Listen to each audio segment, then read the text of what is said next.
Hello everyone, स्वागत है सभी का ऑनलाइन स्टडी में। इस वीडियो में हम बात करने वाले हैं बायोलॉजी का सेकंड पार्ट। यानी कि मैं आपको बता दूं कि एनसीईआरटी का महेश कुमार वंडवाल सर का जो बुक है हमारा, उसी का ये सीरीज़ है और इसमें हम लोग ऑलरेडी कवर कर चुके हैं। इंडियन पॉलिटी, फिजिक्स कंप्लीट हो गया, केमिस्ट्री कंप्लीट हो गया और ये हमारा बायोलॉजी आज कंप्लीट हो जाएगा। ठीक है, अगर आपने इससे पहले का जो फर्स्ट पार्ट था, अगर आपको उसने नहीं देखा है तो जाकर के प्लेलिस्ट को चेक कीजिए या फिर इस वीडियो के नीचे डिस्क्रिप्शन में लिंक देने की कोशिश करूँगा, आप वहाँ से भी देख सकते हैं।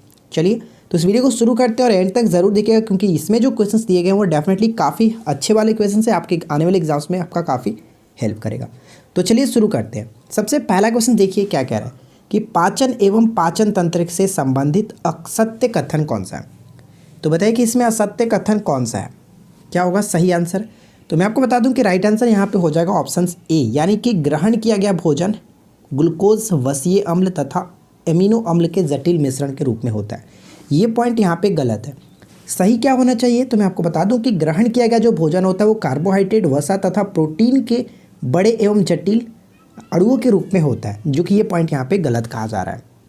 सेकेंड क्वेश्चन ये कह रहा है कि पाचन एंजाइमों और उससे संबंधित अंगों का गलत समूह कौन सा है।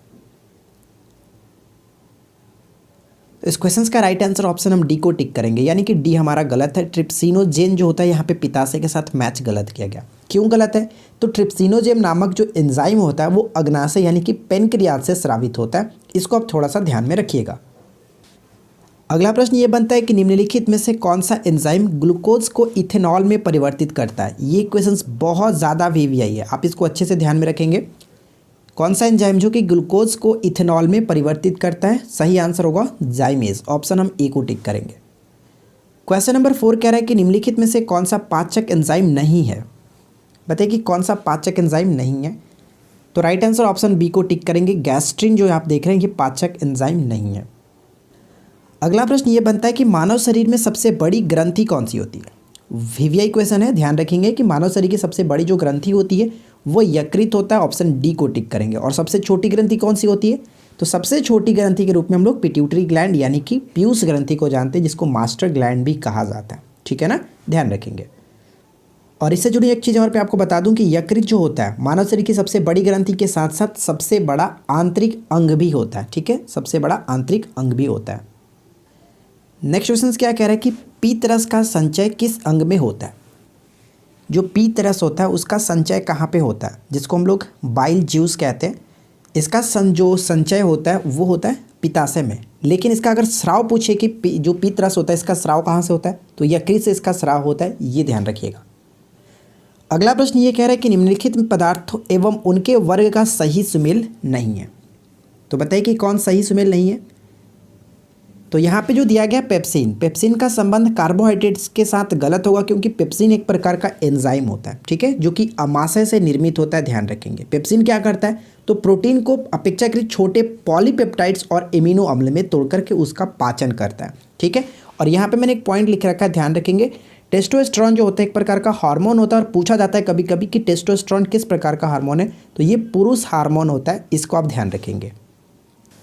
अगला प्रश्न हमारा ये कह रहा है कि लैंगरहैंस की दीपिका किस अंग में उपस्थित होती है।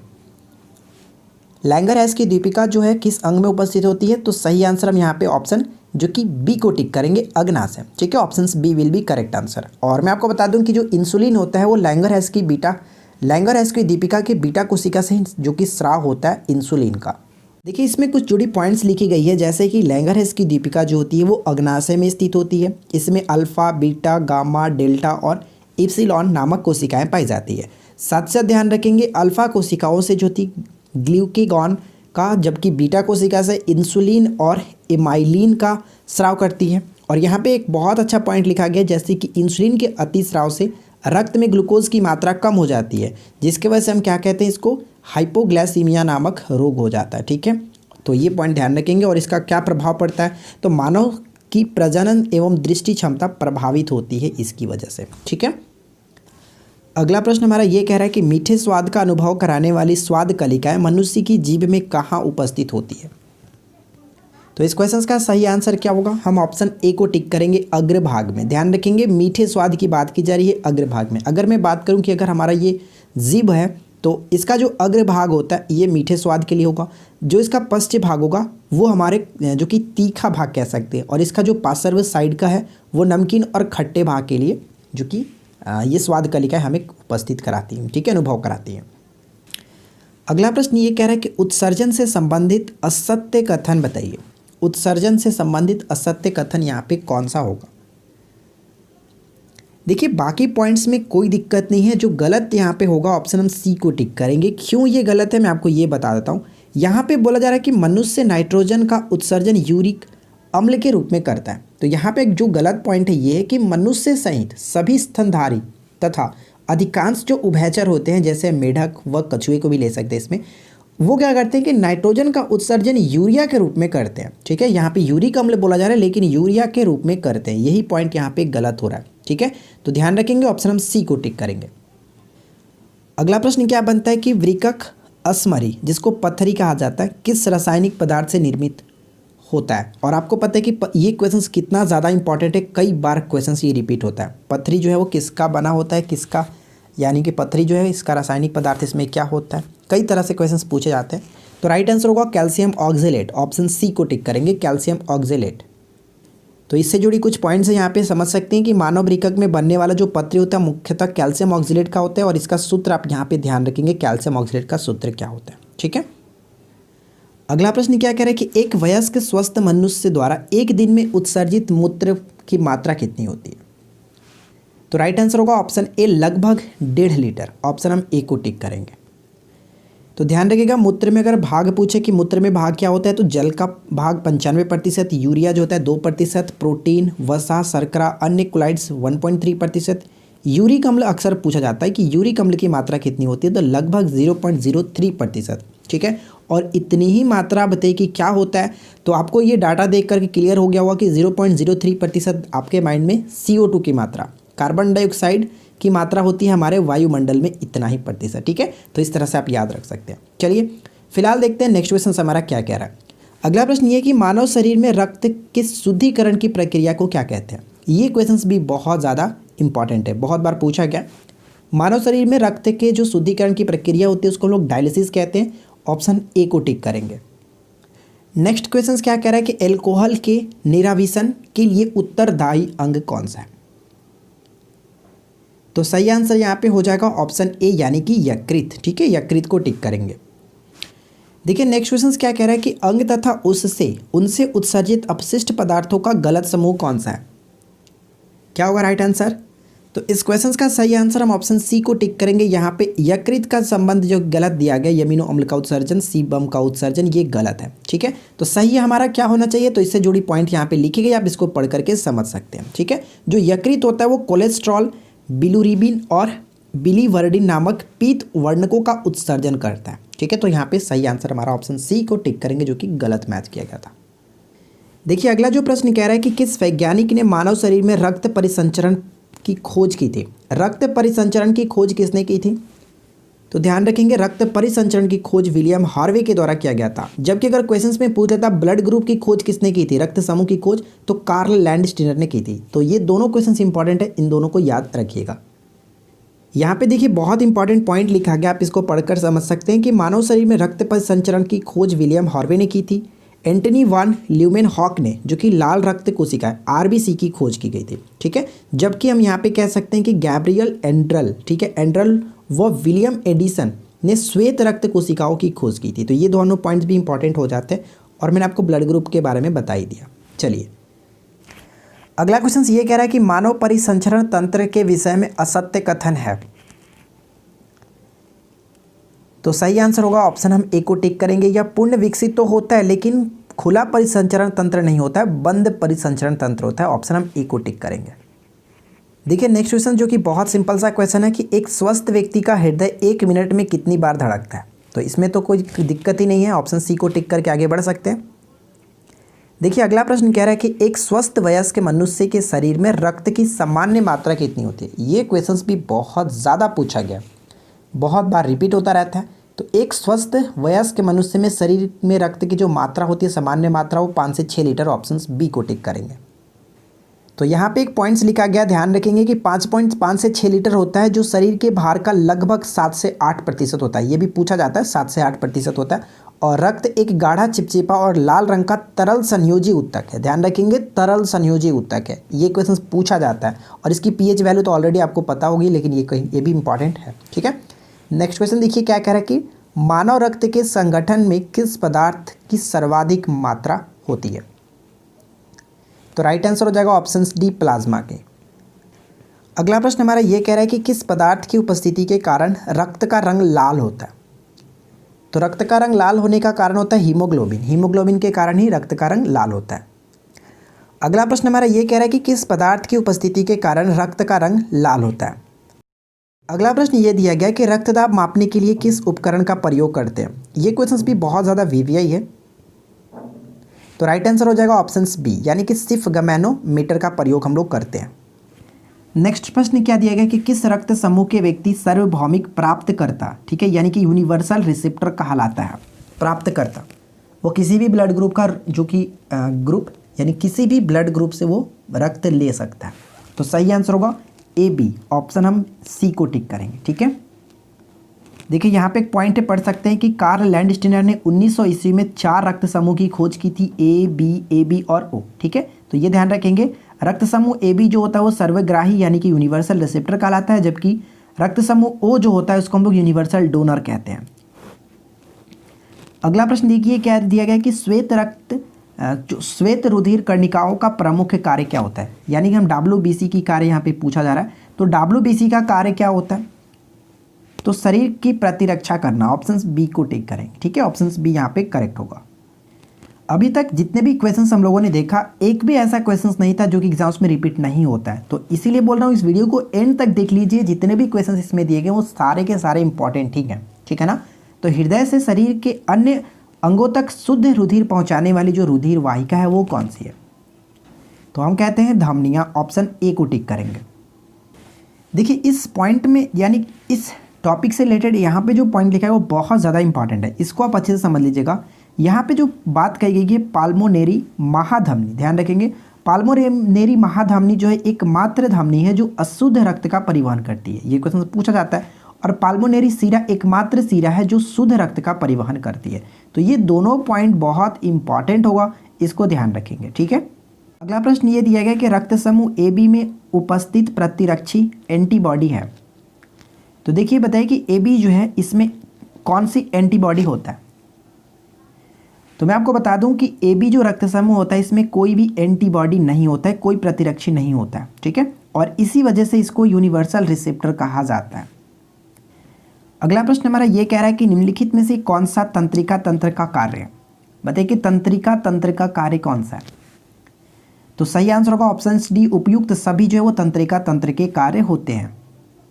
नेक्स्ट प्रश्न ये बनता है कि तंत्रिका तंत्र की मूल इकाई कौन सी है। तंत्रिका तंत्र की मूल इकाई जो होती है वो तंत्रिका कोशिका। ऑप्शन हम ए को टिक करेंगे, जिसको हम लोग न्यूरॉन कहते हैं। ठीक है, ध्यान रखिएगा, न्यूरॉन, तंत्रिका कोशिका को ही न्यूरॉन कहा जाता है। अगला प्रश्न हमारा ये दिया गया है कि मानव मस्तिष्क शरीर की किस क्रिया के लिए उत्तरदायी है। मानव मस्तिष्क शरीर की किस क्रिया के लिए उत्तरदायी है। तो राइट आंसर होगा ऑप्शन डी, उपयुक्त सभी। उपयुक्त सभी यहाँ पे सही आंसर होगा। भूख प्यास का अनुभव, गंध दुर्गंध का अनुभव, तापमान नियंत्रण, इन सभी के लिए उपयुक्त सभी करेक्ट होगा। अगला प्रश्न ये कह रहा है कि मेरुरज्जु यानी कि स्पाइनल जो कोड कहते हैं, मेरुरज्जु में कितनी जोड़ी तंत्रिका निकलती हैं। तो राइट आंसर यहाँ पे होगा 31, ऑप्शन सी को टिक करेंगे।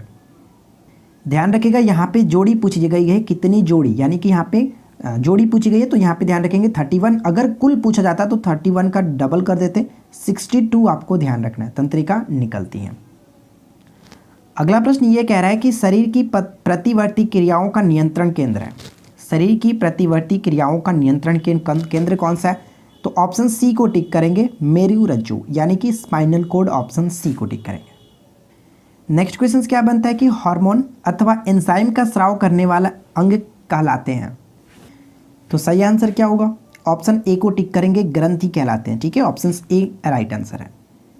नेक्स्ट प्रश्न क्या बनता है कि मानव शरीर की सबसे छोटी ग्रंथि कौन सी है। जस्ट मैंने आपको ऊपर में बताया था, सबसे बड़ी ग्रंथि जो होती है यकृत होती है, सबसे छोटी ग्रंथि पीयूष ग्रंथि होती है। ठीक है, ऑप्शन सी को टिक करेंगे। अगला प्रश्न ये है कि आयोडीन युक्त हार्मोन कौन सा है। आयोडीन युक्त हार्मोन कौन सा है, तो थायरॉक्सिन, ऑप्शन बी को टिक करेंगे।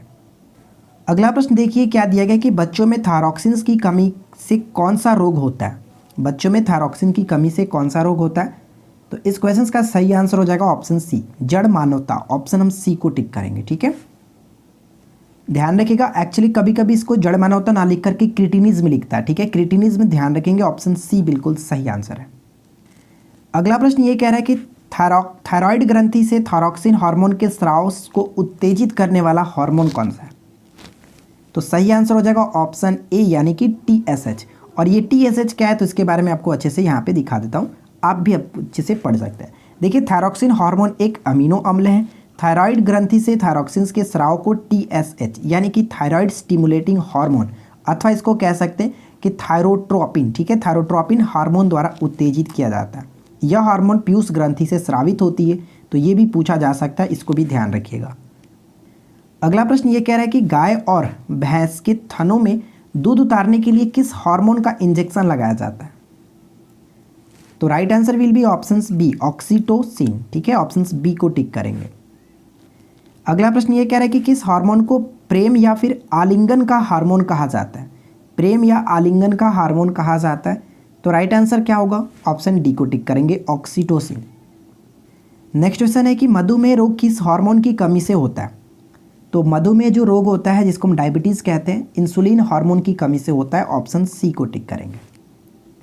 अगला प्रश्न ये कह रहा है कि निम्नलिखित में से किस पादप से इंसुलिन प्राप्त किया जाता है। ध्यान रखिएगा, किस पादप से इंसुलिन प्राप्त किया जाता है, तो right answer will be option B, dahlia की जड़ों से प्राप्त किया जाता है। ऑप्शन बी को टिक करेंगे। ठीक है, बहुत इंपॉर्टेंट क्वेश्चन है, इसको ध्यान रखिएगा। देखिए, यहाँ पे मैंने पॉइंट यहाँ पे जो दिया गया मैं आपको दिखा देता हूँ। इंसुलिन मानव के अग्नाशय से निर्मित होता है, ये तो बात आपको पता है, लेकिन अगर बात करें कि परंतु प्राकृतिक रूप में इसे कहाँ से प्राप्त किया जाता है, तो डहेलिया की जड़ों से भी प्राप्त किया जाता है। इंसुलिन जो होता है वो रक्त में शर्करा की मात्रा का नियमन करता है, ये ध्यान रखिएगा। अगला प्रश्न क्या कह रहा है कि कौन सा हार्मोन अग्नाशय को पाचक रस के उत्पादन के लिए उत्तेजित करता है, तो सही आंसर हो जाएगा ऑप्शन बी को टिक करेंगे, secretin. Option B right answer है। इसके बारे में यहाँ पे आप छोटा सा पढ़ लीजिए। देखिए क्या है कि सिक्रेटिन जो है नामक हार्मोन ग्रहणी, जिसको ड्यूडेनम कहते हैं, एक्चुअली ये ड्यूडेनम ही अक्सर आपको देखने को मिलेगा, ड्यूडेनम द्वारा स्रावित होता है, जो यकृत तथा अग्नाशय को पाचक रसों के उत्पादन के लिए जो कि उत्तेजित करता है। अगर पूछ ले कि ड्यूडेनम किसका भाग है, तो ये छोटी आंत का भाग होता है, ये ध्यान रखिएगा।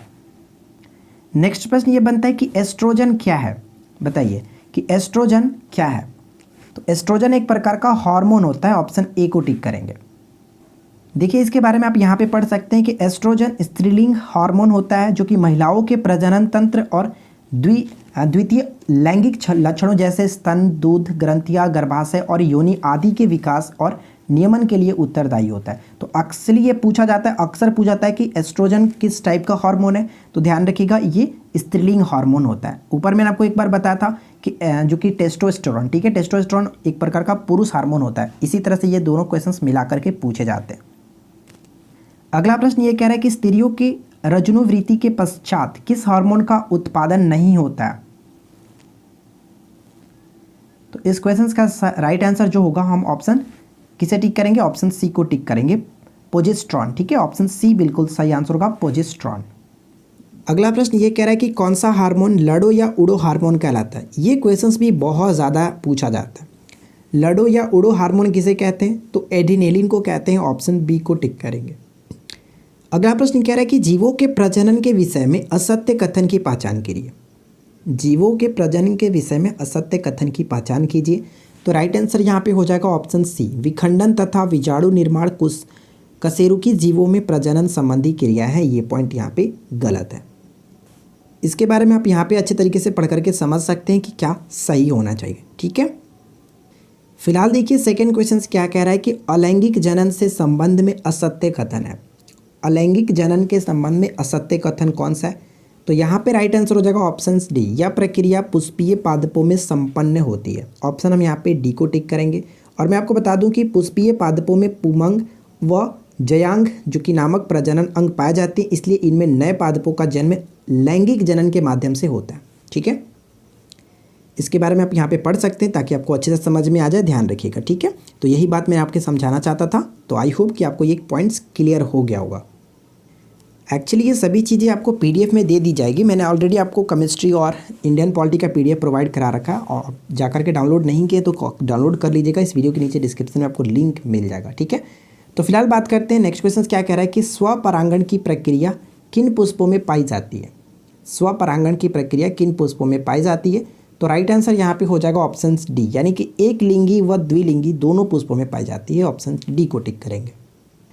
अगला प्रश्न देखिए क्या कह रहा है कि एक पुष्प के परागणों के उसी जाति के उसी अन्य पादप के पुष्पों के वर्तिकाग्र पर पहुंचने की क्रिया कहलाती है। पर परागण कहते हैं। ऑप्शन बी राइट होगा। नेक्स्ट प्रश्न क्या है कि कृत्रिम कायिक प्रवर्धन की प्रमुख विधियां हैं। तो सही आंसर होगा ऑप्शन डी, कटान, कलम और पर्तीकरण। ऑप्शन डी को टिक करेंगे, उपयुक्त सभी। नेक्स्ट क्वेश्चन क्या दिया गया कि गुलाब के कृत्रिम कायिक प्रवर्धन के लिए प्रयोग की जाने वाली विधि क्या है। गुलाब के कृत्रिम कायिक प्रवर्धन के लिए तो क्या किया जाता है। ऑप्शन बी कलम, ठीक है, कलम। ऑप्शन बी को टिक करेंगे। देखिए यहाँ पे आप पढ़ सकते हैं गुलाब, सेब, नाशपाती, आम आदि पादपों के कृत्रिम कायिक प्रवर्धन के लिए कलम विधि का प्रयोग किया जाता है, ठीक है। अगला प्रश्न हमारा ये कह रहा है कि ऐसे जीव जो गर्भाशय में विकसित शिशु को जन्म देते हैं क्या कहलाते हैं। ऑप्शन ए को टिक करेंगे, जरायुज कहते हैं। ऑप्शन ए राइट होगा। अगला प्रश्न देखिए क्या है कि वह अवस्था जब स्त्री अथवा पुरुष प्रजनन हेतु परिपक्व होते हैं क्या कहलाते हैं। तो सही आंसर हो जाएगा ऑप्शन बी, यौना प्रारंभ कहते हैं, यौनारंभ कह सकते हैं। ऑप्शन बी को टिक करेंगे। अगर नेक्स्ट क्वेश्चन ये कह रहा है कि मनुष्य के नर जनन तंत्र में कौन सा अंग शामिल नहीं है। तो अकॉर्डिंग टू ऑप्शन अगर हम बात करें तो ऑप्शन सी को टिक करेंगे, अंडाशय, ठीक है। अंडाशय जिसको इंग्लिश में कहते हैं ओवेरी, और ये ओवेरी जो होता है वो मादा जनन तंत्र का एक भाग होता है जहाँ पे अंडाणु का निर्माण होता है, क्लियर। और यहीं से क्या होता है कि एस्ट्रोजन और प्रोजेस्टेरॉन जो नामक हार्मोन मैंने आपको बताया था उन दोनों का रिलीज होता है, जो कि उत्सर्जन होता है, ठीक है। अगला प्रश्न ये कह रहा है कि निषेचन की क्रिया किस अंग में संपन्न होती है। निषेचन की क्रिया कहाँ पे संपन्न होती है। तो अंडवाहिनी में संपन्न होती है। ऑप्शन बी को टिक करेंगे। अगला प्रश्न ये है कि मनुष्यों में गर्भकाल कितने दिनों का होता है। मनुष्य में सामान्यतः जो गर्भकाल होता है लगभग 9 महीने कह सकते हैं, 280 दिन। यहाँ पे ऑप्शन बी को टिक करेंगे, ठीक है। नेक्स्ट प्रश्न क्या बनता है कि रिलैक्सिन क्या है। रिलैक्सिन क्या है बताइए। ये क्वेश्चंस भी बहुत बार पूछा गया, रिलैक्सिन क्या है। तो राइट आंसर होगा ऑप्शन ए, रिलैक्सिन एक प्रकार का हार्मोन होता है। नेक्स्ट क्वेश्चन ये है कि मानव भ्रूण का हृदय कब स्पंदन करना प्रारंभ कर देता है। तो राइट आंसर हो जाएगा ऑप्शन सी, विकास के चतुर्थ सप्ताह में। ऑप्शन सी को टिक करेंगे। नेक्स्ट क्वेश्चन देखिए क्या है कि कौन सी कला विकासशील भ्रूण का शुष्कन से रक्षा करती है। शुष्कन से रक्षा करती है बताइए।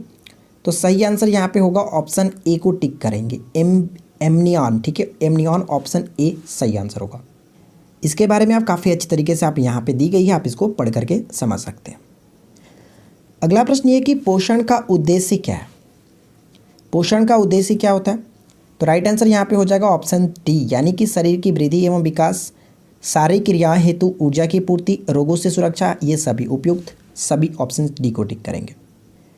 अगला प्रश्न दिया गया कि भोजन की प्रकृति और उसके उपयोग की विधि के आधार पर जंतुओं में पोषण एक प्रकार नहीं है। जंतुओं के पोषण का एक प्रकार नहीं है। तो राइट आंसर हो जाएगा ऑप्शन सी, प्रकाश संश्लेषण कह सकते हैं। प्रकाश संश्लेषण इनका भाग नहीं होता है, जंतुओं के पोषण का ये भाग नहीं होता है। अगला प्रश्न बनता है कि पोषण की किस विधि को प्रणीशम पोषण भी कहा जाता है। प्रणीशम पोषण भी कहा जाता है। तो इस क्वेश्चन का राइट आंसर हो जाएगा ऑप्शन बी, पूर्ण भोजी पोषण कहते हैं। ऑप्शन बी को टिक करेंगे। अगला प्रश्न क्या है कि ऊर्जा प्रदान करने वाले पोषक तत्व है। ऊर्जा प्रदान करने वाले पोषक तत्व कौन से हैं। तो right answer will be option B, carbohydrate. Next प्रश्न देखिए क्या है कि मोनोसेक्राइड, डाइसेक्राइड तथा पॉलीसेक्राइड किस पोषक पदार्थ के प्रकार हैं, ठीक है। तो राइट आंसर यहाँ पे हो जाएगा कार्बोहाइड्रेट के प्रकार हैं। ऑप्शन डी को टिक करेंगे। अगला प्रश्न बनता है कि कौन सा पोषक पदार्थ कोशिकाओं की वृद्धि एवं मरम्मत करता है। कोशिकाओं की वृद्धि तथा मरम्मत का कार्य करता है वो है प्रोटीन, ऑप्शन ए को टिक करेंगे। नेक्स्ट क्वेश्चन बनता है कि अधिकांश प्राणियों के जीवित पदार्थ का लगभग 80% भाग है। 80% भाग लगभग किसका है? तो करेक्ट आंसर होगा ऑप्शन ए, प्रोटीन का भाग होता है, ऑप्शन ए सही आंसर है। नेक्स्ट प्रश्न ये बनता है कि निम्नलिखित में से किसके उपापचयी प्रक्रम से अधिकतम ऊर्जा मिलती है? तो करेक्ट आंसर होगा ऑप्शन बी, वसा। ध्यान दीजिएगा, यहाँ से क्वेश्चन अक्सर पूछा जाता है कि 1 ग्राम वसा से कितनी जो कि ऊर्जा मिलती है, तो 9.3 किलो कैलोरी ऊर्जा मिलती है। ठीक है, तो ये पॉइंट ध्यान रखिएगा। चलिए नेक्स्ट क्वेश्चन बनता है कि तरुण तथा वृद्ध व्यक्तियों में प्रोटीन की आवश्यकता है। राइट आंसर होगा ऑप्शन सी, वृद्धों में उच्चतर और तरुण में न्यूनतर होती है, ऑप्शन सी को टिक करेंगे। अगला प्रश्न ये बनता है कि निम्नलिखित भोज्य पदार्थों में से किसमें सभी अनिवार्य एमिनो अम्ल उपस्थित नहीं होते हैं? सभी अनिवार्य एमिनो अम्ल उपस्थित नहीं होते, वो है चावल, ऑप्शन हम ए को टिक करेंगे। देखिए यहाँ पे आप पढ़ सकते हैं कि जो क्या क्या दिया गया कि दूध, मछली, अंडा, मांस तथा सोयाबीन आदि खाद्य पदार्थों में सभी अनिवार्य एमिनो अम्ल होते हैं। और कितने प्रकार के अनिवार्य एमिनो अम्ल होते हैं? तो 9 प्रकार के अनिवार्य एमिनो अम्ल की आवश्यकता होती है और सभी यहाँ पे दिए गए, इनको आप पढ़ करके याद रख सकते हैं। चलिए देखते हैं नेक्स्ट क्वेश्चन क्या कह रहा है कि निम्नलिखित में से कौन प्रोटीन को विकृत नहीं करता है? प्रोटीन को विकृत नहीं करता है, इस क्वेश्चन का राइट आंसर यहाँ पे होगा ऑप्शन हम डी को टिक करेंगे, भारी धातु लवण, ऑप्शन डी राइट आंसर होगा। अगला प्रश्न ये है कि अल्फा कीरेटिन नामक प्रोटीन उपस्थित होता है। अल्फा कीरेटिन नामक जो प्रोटीन होता है किसमें उपस्थित होता है? तो त्वचा में उपस्थित होता है, ऑप्शन बी को टिक करेंगे। नेक्स्ट प्रश्न ये है कि मानव शरीर की धीमी वृद्धि निम्नलिखित में से किस पोषक पदार्थ की कमी के कारण होती है? मानव शरीर की जो धीमी वृद्धि होती है किस पोषक पदार्थ की कमी के कारण होता है? तो राइट आंसर यहाँ पे हो जाएगा प्रोटीन, ऑप्शन सी को टिक करेंगे। नेक्स्ट क्वेश्चन देखिए क्या कह रहा है कि गाय के दूध का रंग जो है वो पीला सफ़ेद, ठीक है, पीला सफ़ेद किस कारण से होता है? तो सही आंसर होगा ऑप्शन सी, यानी कि कैसीन के साथ कैरोटीन होने की वजह से होता है, ऑप्शन सी राइट होगा। नेक्स्ट प्रश्न देखिए क्या कह रहा है कि विटामिन क्या होते हैं? तो मैं आपको बता दूं कि जो विटामिन होते हैं वो एक प्रकार के कार्बनिक यौगिक होते हैं, ऑप्शन ए को टिक करेंगे।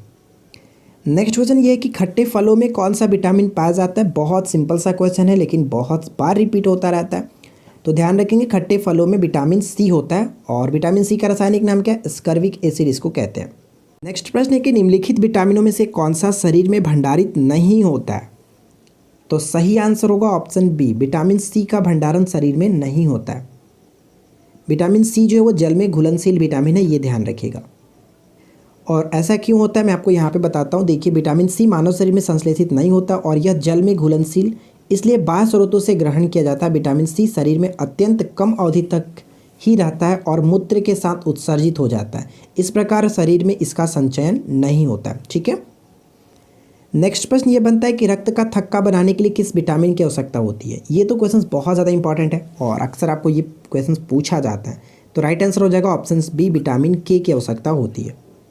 अगला प्रश्न देखिए क्या है कि विटामिन डी की कमी से कौन सा रोग होता है? विटामिन डी की कमी से कौन सा रोग होता है? तो right answer will be option A, ये जो रिकेट्स होता है वो बच्चों में होता है। अगर बात करें कि वयस्क में कौन सा रोग होता है, तो वयस्क में ऑस्टियोमलेशिया नामक रोग होता है, ये ध्यान रखिएगा। नेक्स्ट प्रश्न ये बनता है कि अलसी किस पोषक तत्व के प्रचुर स्रोत होते हैं?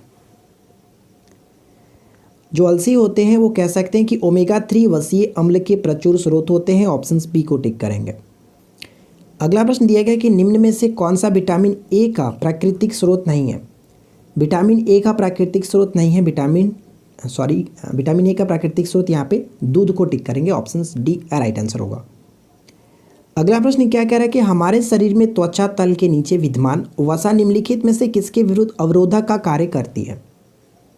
तो सही आंसर होगा ऑप्शन ए, शरीर की ऊष्मा का क्षय, ऑप्शन ए राइट आंसर है। नेक्स्ट प्रश्न बनता है कि एक सामान्य क्रियाशील महिला के लिए प्रोटीन की उपयुक्त दैनिक मात्रा कितनी है? तो right answer will be option D 45 gram, option D को टिक करेंगे। इसके बारे में पूरा यहाँ पे लिस्ट दिया गया, समान तरीके से पढ़ सकते हैं। सामान्य क्रियाशील महिला के लिए पोषक पदार्थों की उपयुक्त दैनिक जो मात्रा है निम्नवत है। प्रोटीन कितनी चाहिए? तो 45 से 46 ग्राम, वसा 20 ग्राम, कैल्शियम की मात्रा जो कि 400 ग्राम और आयरन 30 मिलीग्राम, ये ध्यान रखिएगा। नेक्स्ट क्वेश्चन बनता है कि वह प्रोटीन जो मस्तिष्क के एक गंभीर रोग अल्जाइमर को उत्पन्न करता है। तो ध्यान रखिएगा, क्वेश्चन डायरेक्ट पूछा जाता है कि अल्जाइमर जो रोग है वो किससे संबंधित है, तो मस्तिष्क से संबंधित है। ठीक है, तो राइट आंसर यहाँ पे हो जाएगा option C, amyloid precursor protein. Amyloid precursor protein, option C को टिक करेंगे। अगला प्रश्न ये बनता है कि लंबे समय तक उपवास रखने का सर्वाधिक प्रभाव शरीर के किस अंग पर पड़ता है। तो करेक्ट आंसर यहाँ पे क्या होगा, ऑप्शन डी को टिक करेंगे, गुर्दे पर पड़ता है। ठीक है, अगला प्रश्न ये कह रहा है कि एंजाइम के प्रोटीन भाग को क्या कहते हैं। एंजाइम के प्रोटीन भाग को कहा जाता है apoenzyme. Apoenzyme, option C को टिक करेंगे। नेक्स्ट क्वेश्चन देखिए क्या है कि निम्नलिखित में से किसका संश्लेषण जो है यकृत द्वारा किया जाता है। तो यकृत द्वारा किसका संश्लेषण किया जाता है, तो विटामिन यहाँ पे के को टिक करेंगे, ऑप्शन डी बिल्कुल सही आंसर हो जाता है। चलिए आगे की तरफ बढ़ते हैं। अगला प्रश्न कह रहा है कि वह धातु कौन सी है जो विटामिन B12 की एक घटक है। ये क्वेश्चंस बहुत ज़्यादा पूछा गया है, तो ये थोड़ा सा ध्यान रखिएगा, बहुत इंपॉर्टेंट क्वेश्चंस बनता है कि B12 की एक घटक है, या फिर क्वेश्चंस पूछा जाता है कि किस विटामिन में कोबाल्ट पाया जाता है। तो साइनोकोबालामिन इसका रासायनिक नाम होता है, तो साइनोकोबालामिन कोबाल्ट इसी में पाया जाता है, ऑप्शन डी को टिक करेंगे। नेक्स्ट प्रश्न बनता है कि विटामिन B2 का अन्य नाम क्या है। तो बताइए कि विटामिन B2 का अन्य नाम क्या है, राइबोफ्लेविन, ऑप्शन सी को टिक करेंगे। ठीक है, राइबोफ्लेविन। और थायमिन जो होता है विटामिन B1 का नाम है, रेटिनॉल विटामिन ए का नाम है। अगला प्रश्न ये कह रहा है कि कोलेकैल्सिफेरॉल रासायनिक यौगिक का सामान्य नाम है। तो देखिए इस क्वेश्चन का राइट आंसर यहाँ पे हो जाएगा, ऑप्शन बी को टिक करेंगे, विटामिन डी। ठीक है, ऑप्शन बी करेक्ट आंसर हो जाता है। तो देखिए आज की इस वीडियो में हमारा बायोलॉजी पूरी तरह से खत्म हो गया। पार्ट 1 और पार्ट 2 दोनों मिलाकर के हम लोगों ने कंप्लीट कर लिया पूरी बायोलॉजी को। अगर आपने पार्ट 1 को नहीं देखा तो जाकर के देख लीजिएगा। पार्ट 2 में हम लोगों ने यहाँ पे जितने भी क्वेश्चंस थे इस बुक में, जितने भी क्वेश्चन दिए गए थे बायोलॉजी के क्वेश्चन, वो सभी कवर कर लिया। अगर आपको वीडियो अच्छी लगी हो तो वीडियो को लाइक कर दीजिए, अपने दोस्तों के साथ शेयर कर दीजिए। इसी तरह की और वीडियो को देखने के लिए चैनल के साथ जुड़े रहें, चैनल को सब्सक्राइब करके नोटिफिकेशन बेल को ऑन रखिए। हम मिलते हैं किसी और वीडियो में नेक्स्ट टॉपिक के साथ। Thanks for watching, keep learning, have a good day. Everyone, मैं आपको बता दूं कि अनअकैडमी पर हमारी टीम की तरफ से आज Vijay BPSC 10-1 foundation batch prelims mains के लिए, यानी कि BPSC प्रीलिम्स और मेंस के लिए स्टार्ट हो रहा है। तो अगर आप इंटरेस्ट रखते हैं तो जाकर के आज हमारे इस कोर्सेज़ को ज्वाइन कर सकते हैं। लिंक आपको नीचे डिस्क्रिप्शन में मिल जाएगा, आप वहाँ पे जाकर के ज्वाइन हो जाइएगा।